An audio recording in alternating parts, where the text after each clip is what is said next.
ایک دن کے دوران ایک چھوٹا بچہ نومبر کی سردی میں اپنے دادا کی قدیم ہوائی بندوق کے گھر میں گیا۔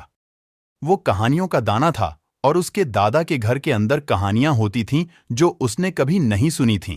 دادا نے بچہ کو ایک پرانی کتاب دی جس میں خوفناک کہانیاں لکھی ہوئی تھیں۔ بچہ نے کتاب کو کھولا اور اس کے لباسوں کے بھیج میں ایک چٹیلی کہانی پڑھنے لگا۔ کہانی کے مطابق ایک رات ایک بچہ اپنے کمرے میں اکیلے تھا۔ اس نے اپنی بالوں کو پچھلے کمرے میں سنا کر دیکھا جہاں سے آواز آ رہی تھی۔ اس نے اس طرف رخ کیا تو دیکھا کہ ایک بڑا گھونسلہ اسے گھیر لیا ہوا ہے۔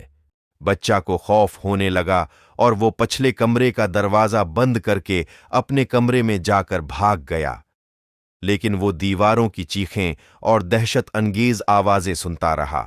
اچانک وہ اپنے کمرے میں ایک دھبا دیکھتا ہے جس پر لکھا ہے، تمہاری خوفناک کہانیاں اب شروع ہوئی ہیں۔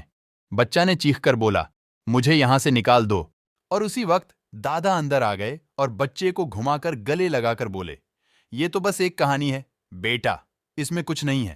بچہ نے دادا کی طرف دیکھا اور گھبرا کر کہا، کیا آپ کو بھی خوف ہوتا ہے؟ دادا مسکرا کر بولے، ہاں کبھی کبھار، لیکن کہانیاں سننا اور پڑھنا خوف کو کم کرتا ہے۔ بچہ جانتا تھا کہ اس کے دادا کے ساتھ ہونے والی کچھ دعائیں اسے ہمیشہ خوش رکھتی ہیں۔